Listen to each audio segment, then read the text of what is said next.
Première partie. Pourquoi je pense que la seule mise à l'écart n'est pas une solution pertinente.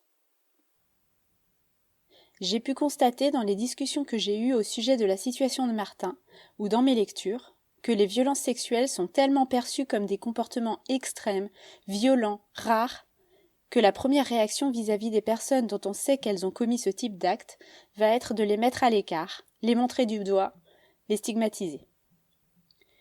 Je comprends tout à fait que l'émotion puisse nous pousser à avoir de telles réactions, surtout si l'on a été victime ou proche de victimes de violences sexuelles. J'ai également conscience de ce qu'apporter une telle réponse est une avancée significative dans la prise en compte de la parole des victimes et la visibilisation des violences sexuelles. Pourtant, je crois que de telles réponses sont incompatibles avec le projet politique que nous défendons dans nos milieux et qu'elles ont des effets néfastes pour la lutte féministe. Grand A. Des effets allant à l'encontre des intérêts de la lutte féministe. Petit 1. Les violences sexuelles concernent tous les hommes. Depuis que je réfléchis à ces questions et que j'en parle autour de moi, j'ai pu recevoir des témoignages d'hommes qui n'étaient pas sûrs d'avoir toujours eu des comportements intègres avec leurs partenaires, et de femmes qui me disent avoir subi des rapports sexuels auxquels elles ne consentaient pas, et ce non pas quelquefois mais de façon récurrente. J'ai la même impression quand je regarde mon propre parcours. Je pense à toutes ces fois où, à force d'insistance, un homme a obtenu quelque chose qu'au départ je refusais. À toutes ces fois où j'ai dit oui, non pas parce que j'en avais envie, mais pour lui faire plaisir ou pour préserver notre relation. Je pense à toutes ces fois où la culpabilité m'a fait accepter, où je me suis laissé porter, où je n'ai pas osé exprimer mes envies, où je ne me suis même pas posé la question de ce dont j'avais envie. Je ne suis pas sûre d'avoir une seule fois eu une expérience sexuelle hétéro pendant laquelle mon consentement avait été pleinement respecté du début à la fin. Ce n'est pas surprenant quand on pense au schéma si répandu, préliminaire, pénétration, éjaculation, tellement calqué sur le plaisir des hommes et inadapté à celui des femmes. Depuis toujours, on nous apprend à mettre de côté nos désirs pour satisfaire ceux des hommes. On l'a intégré. Alors à partir de là, comment parler de consentement ? Sur cette question, vous pouvez aller voir l'article de Noémie Robert, « Les femmes, leurs désirs, leurs plaisirs et leurs orgasmes », ou son autre article « Interaction sexuelle à coercition graduelle », ou encore l'épisode « Sexualité des femmes, la révolution du plaisir » du podcast « Un podcast à soi ». J'ai le sentiment que les comportements qui ont été reprochés à Martin sont bien plus répandus que ce que l'on croit. J'ai le sentiment que ce qui le différencie des autres hommes, ce n'est pas tant ce qu'il a fait, mais surtout le fait qu'une victime ait osé en parler. Les chiffres sur le viol et les agressions sexuelles sont difficiles à interpréter parce que les enquêtes menées sont rares et parce que leurs résultats dépendent beaucoup de la méthodologie employée, notamment des questions posées. Par exemple, l'emploi des termes « viol » ou « agression sexuelle », renvoyant à un imaginaire particulièrement connoté, aboutit à des résultats assez bas. Tandis que lorsque les questions posées concernent des pratiques décrites de manière plus neutre, les chiffres sont bien plus importants. Noémie Robert, dans son livre « En finir avec la culture du viol », nous dit « Ainsi, si une minorité d'hommes, entre 5 et 13%, admet avoir violé ou tenté de violer en usant de la force physique ou en prenant l'avantage sur une personne ivre ou droguée, il faut également considérer ceux qui déclarent avoir déjà usé de contraintes plus subtiles, insistance, mensonges, menaces de rompre, etc., pour obtenir un rapport sexuel non désiré de la part d'autrui et qui représenterait entre 6 et 27% de la population masculine. Enfin, il faut ajouter à ces deux catégories ceux qui n'ont jamais contraint personne à une pénétration sexuelle, mais qui ont commis des attouchements sexuels non désirés et qui représenteraient entre 10 et 20% de la population masculine. Globalement, selon les études, il apparaît qu'entre 25 et 43% des hommes disent avoir perpétré au moins une fois dans leur vie une agression sexuelle ou une pénétration par la contrainte. Notons que ces chiffres, à propos des agressions, semblent également souffrir de sous-déclaration, davantage encore que ceux sur les victimes. Donc c'est un extrait de Noémie Robert, En finir avec la culture du viol, page 38. Les mythes sur le viol et les agressions sexuelles, qui seraient commis par des inconnus la nuit dans une rue sombre et entourée de violences par exemple, nous empêchent de voir l'ampleur et la réalité des violences sexuelles. nous empêche à nous, femmes, de qualifier de violence sexuelle ces mauvaises expériences, ces sensations de malaise, et empêche les hommes de prendre conscience qu'ils sont des agresseurs et que leur rapport à la sexualité même a été construit sur un modèle violent et qui nie la possibilité d'un consentement véritablement libre.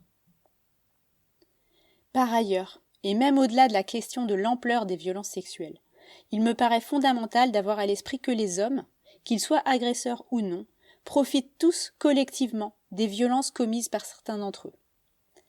Les violences sexuelles, qui sont exercées par des hommes cis dans le cadre de leurs relations hétéros, ne sont pas que l'affaire de comportements individuels, mais bien l'expression du patriarcat, en tant que domination systémique. Les violences sexuelles commises par un homme en particulier sont à la fois le résultat de ce système de domination et un moyen de le faire perdurer et de renforcer son emprise. Autrement dit, tous les hommes sont au moins potentiellement des violeurs, et lorsque l'un d'eux viole, tous en profitent. Virginie Despentes dit qu'à chaque fois qu'un mec viole, ça les concerne tous, au sens où c'est leur virilité qui s'assoit là-dessus. Quand il se trimballe en ville en maître du monde, c'est sur le travail des violeurs qu'il s'appuie. Les violences sexuelles sont par conséquent l'affaire de tous les hommes. Tous participent plus ou moins directement à leur perpétration et tous en profitent. Or, je crois que pour qu'une réelle évolution ait lieu, nous avons besoin qu'une large part des dominants en prennent conscience et se mettent au travail pour changer leur représentation. Petit 2. Le féminisme a besoin d'une large prise de conscience, y compris par nos oppresseurs. Dans les discussions que j'ai pu avoir avec d'autres féministes autour de moi au sujet de l'éventuelle mise au travail de Martin, un certain nombre d'arguments m'ont été opposés pour écarter cette idée, comme le sentiment d'incompétence et d'illégitimité à mener ce travail, que je partageais, j'y reviendrai plus tard me concernant, et le fait que l'autre collectif semblait avoir prévu de le faire, ce qui n'a finalement pas été le cas, mais cela ne nous a pas pour autant amené à réouvrir la discussion entre nous sur cette question. Je me suis aussi souvent entendu dire que les féministes avaient d'autres combats à mener que d'éduquer leurs oppresseurs, et qu'il appartenait aux hommes, qui voulaient être de bons alliés, de se prendre en main tout seuls. Je défends l'idée que nous avons toutes individuellement le droit de refuser d'éduquer les hommes qui nous demandent de les former au féminisme. Et mon propos ne vise bien évidemment pas à pousser des personnes qui ne se sentent pas de le faire à s'impliquer dans l'accompagnement de personnes ayant commis des violences sexuelles. Cependant, je n'adhère pas à cette idée que l'éducation des hommes ne relèverait pas de la lutte féministe. Il me semble que vouloir aller vers une société réellement égalitaire implique nécessairement une large prise de conscience et une large mise au travail, y compris de nos oppresseurs. Il me semble que nous ne pouvons pas faire l'économie de nous impliquer sur ce terrain, d'autant que, comme je l'évoquerai plus tard, laisser les hommes faire ce travail seuls apparaît particulièrement risqué.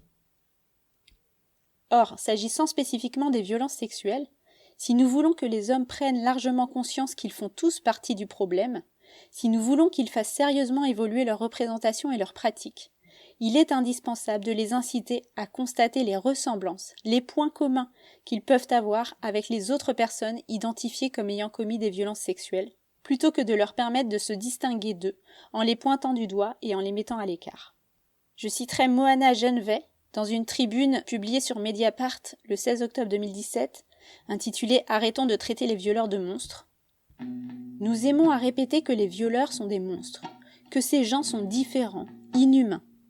C'est rassurant de se dire que seule une créature épouvantable pourrait faire une chose pareille et que l'on n'a absolument rien en commun avec un homme qui harcèle, qui agresse ou qui viole. Mais en nous distanciant, nous nous déresponsabilisons et nous entretenons le mythe que seul quelqu'un de dérangé ou de marginal serait capable de commettre un viol ou une agression sexuelle. Les violeurs ne sont pas des êtres maléfiques et étranges, ni des loups solitaires détachés de la société. Ce qui est monstrueux, c'est que je ne connais pas une seule femme qui n'ait jamais été touchée, agrippée, caressée ou embrassée sans son consentement. C'est la place du viol dans notre société qui est monstrueuse. Alors pour nous regarder en face, arrêtons de traiter les violeurs de monstres. Envisager comme seule réponse à la révélation d'une violence sexuelle, la stigmatisation, la mise à l'écart, l'exclusion de nos collectifs, peut avoir pour effet de permettre aux autres hommes, ceux qui n'ont pas fait l'objet d'accusation, de s'en dissocier, de se considérer comme extérieurs au problème. J'ai d'ailleurs pu constater que certains hommes se saisissaient de cette possibilité de manière particulièrement véhémente, prenant prétexte de soutenir les luttes féministes pour affirmer et sans doute s'auto-convaincre qu'ils étaient différents et n'avaient pour leur part rien à se reprocher. Léo Thiers-Vidal fait le même constat dans un texte dans lequel il analyse les réactions des hommes dans les milieux de gauche radicale au sujet de l'assassinat de Marie Trintignant par Bertrand Cantat. L'absence d'une culture de responsabilité, de retour politique et critique sur soi, ses pratiques, ses émotions, ses désirs, ses objectifs, toujours justifiés au nom d'une cause considérée seule politiquement légitime, permet entre autres à ces hommes de construire un sentiment moral de puissance, d'intégrité, d'authenticité individuelle, devenu synonyme de capacité à agir politiquement sur le monde. Or, c'est précisément parce que l'interrogation féministe, en particulier sur le mode « le privé est politique », bloque ce sentiment moral d'intégrité et d'authenticité, et qu'elle introduit une perception contradictoire de soi, comme entre autres négatif, destructeur, violent et égoïste, que les hommes de gauche refusent majoritairement une lecture politique incarnée des rapports sociaux de sexe. S'intégrer à soi à cette lecture comme faisant profondément et structurellement partie du problème semble être vécu comme incompatible avec l'engagement politique radical. On ne pourrait et faire partie du problème et vouloir contribuer à sa résolution. Adopter une perception de soi qui est négative et positive et qui oblige avant tout à déplacer la question vers les pratiques et leurs conséquences politiques sur la vie des autres semble alors devenir synonyme de psychologisation, de dépolitisation, de culture chrétienne stalinienne, de culpabilité. Ce qui est paradoxal, puisque cette culture de l'irresponsabilité sert précisément à sauvegarder un sentiment moral d'intégrité et d'authenticité. L'analyse féministe des rapports sociaux de sexe invite en effet les hommes à se percevoir comme faisant profondément partie du problème, comme constituant un obstacle structurel à une société égalitaire. Elle invite les hommes à se percevoir non tant comme des individus, mais avant tout comme des membres d'un groupe social, grandement dépourvu d'individualité. La réaction masculine courante à l'interrogation féministe consiste alors à dire « Oui, mais moi je suis différent. D'ailleurs, je l'ai demandé à ma copine, et moi je ne suis pas comme ça. Je vous l'assure, je fais bien la vaisselle. » Un enjeu central d'une lecture antimasculiniste incarnée des rapports sociaux de sexe consiste alors, à mon avis, bien au contraire, à se dire « J'ai beaucoup plus de choses en commun avec Bertrand Cantat que de différents. Les actes meurtriers de Cantat en disent beaucoup plus sur ma façon de vivre et d'agir que je ne veux bien reconnaître. » C'est en effet lorsqu'ils acceptent de percevoir comme partie intégrante d'une réalité sociologique oppressive que les hommes de gauche peuvent commencer, à l'aide d'analyses féministes, à interroger cette réalité depuis leur position vécue, puis à transformer leur façon d'agir et celle de leurs pairs. Il s'agit donc de relire leur vécu et leurs pratiques à travers l'hypothèse que ceux-ci relèvent plus souvent de l'oppression que non, plutôt que d'effectuer une telle relecture en postulant une rupture qualitative avec les machos. Léo Thiers-Vidal. En particulier, l'exclusion de nos collectifs, envisagée comme solution pour rétablir un espace safe, peut permettre, par la même occasion, aux hommes dont la présence est acceptée dans ces espaces, de justement se considérer comme ne posant pas problème. Leur permettre de participer à la décision d'exclure l'un d'entre eux, parce qu'il a commis une violence sexuelle, peut leur donner également l'occasion d'avoir le sentiment d'être de bons alliés, d'avoir fait leur part pour lutter contre les violences sexuelles, et donc de s'arrêter là. Je ne rejette pas purement et simplement la solution de l'exclusion. Elle peut bien entendu être indispensable, au moins dans un premier temps, pour tenir compte des besoins de la victime et permettre un cadre de réflexion plus serein. C'est envisager cette solution comme seule réponse, sans prévoir la mise au travail de la personne ayant commis les violences sexuelles qui ont été dénoncées, mais aussi de tous les autres hommes du collectif qui ne me satisfait pas. Par ailleurs, concevoir cette solution comme définitive, sans envisager des démarches visant à permettre le retour de la personne qui a été exclue si les conditions le permettent plus tard, est contraire à l'idéal politique que je porte. B. C'est incompatible avec le projet politique que je défends.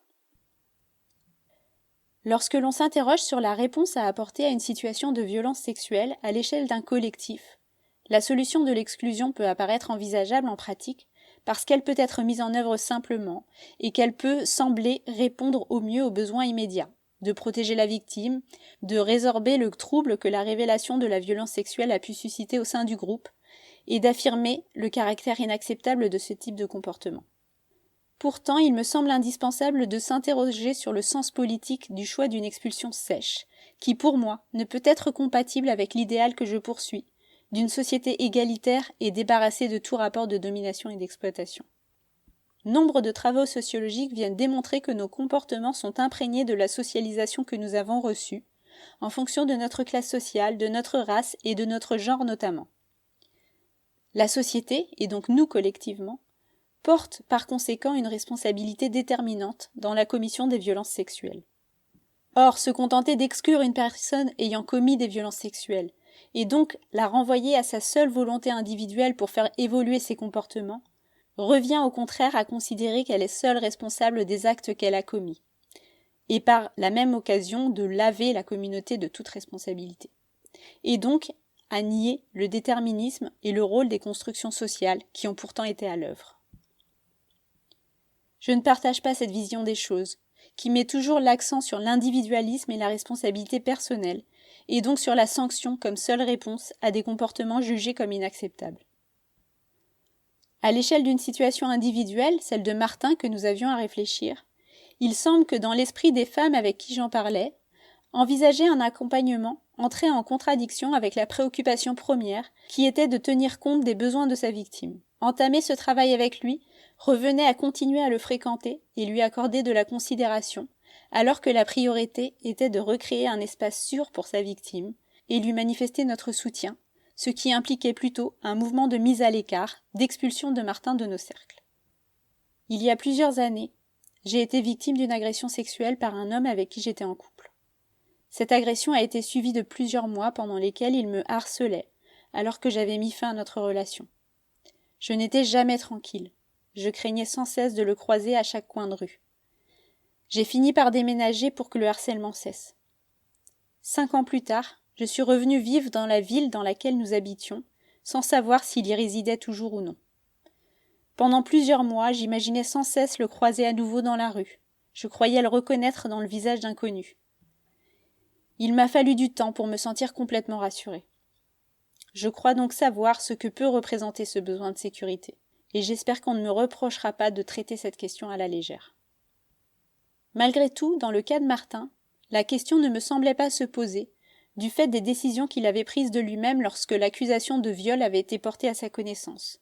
Ne pas remettre en cause la parole de sa victime, ne pas chercher à la contacter, quitter le milieu militant et quitter la ville. D'abord provisoirement, puis il a définitivement déménagé dans une autre ville. Pour moi, insister en décidant de l'exclure, qui plus est sans sérieusement envisager de lui proposer une quelconque forme de mise au travail, ne me semblait rien apporter de plus en pratique pour la victime, sauf peut-être une utilité symbolique, qui bien sûr peut avoir toute son importance, si elle avait manifesté ce besoin, mais ce n'était pas le cas à ma connaissance, et n'avait donc en réalité pour objectif que de le sanctionner. Dans les milieux militants que je fréquente, et les situations qui ont été portées à ma connaissance, ces sanctions ont pu prendre la forme d'une mise à l'écart, d'une exclusion, d'une injonction plus ou moins formelle à quitter la ville, d'un refus ou d'une réticence à conserver des liens avec la personne ayant commis des violences sexuelles, etc. Encore une fois, ces sanctions peuvent paraître acceptables à l'échelle d'un collectif, parce qu'on se dit que les conséquences pour la personne ne sont pas si énormes, et qu'elle pourra continuer à avoir une vie plus ou moins normale en dehors de ces cercles. Mais il me semble fondamental que, dans la mesure de nos moyens, nous réfléchissions à la cohérence entre les principes et valeurs que nous défendons d'une part et nos pratiques internes d'autre part. Or, soutenir comme seule réponse l'exclusion d'un groupe, si nous la généralisions à une échelle plus large, nous mène inévitablement à soutenir qu'il faudrait exclure de la société toutes les personnes ayant commis des violences sexuelles, voire d'autres infractions. Quelle forme prend cette exclusion à l'échelle d'une société ? La prison ? L'exil forcé comme le pratiquaient les Anglais vers l'Australie ? La peine de mort ? Pour moi, même si on est bien sûr à des échelles différentes, L'exclusion sans accompagnement et sans perspective organisée de retour dans le collectif relève de la même logique que ces solutions répressives que dans d'autres contextes mes camarades critiquent pourtant de manière très véhémente.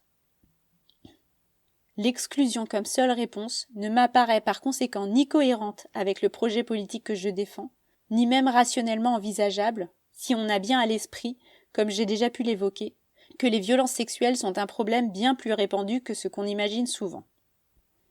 Pour moi, il n'y a pas d'autre solution que d'envisager la résolution d'une situation de violence sexuelle en poursuivant l'objectif de maintenir ou permettre plus tard le retour au sein de la communauté de la personne ayant commis les dites violences, ce qui revient nécessairement à travailler un retour à un cadre serein et sécurisant pour tout le monde, sans que ni la victime, ni l'auteur n'aient à quitter définitivement le groupe.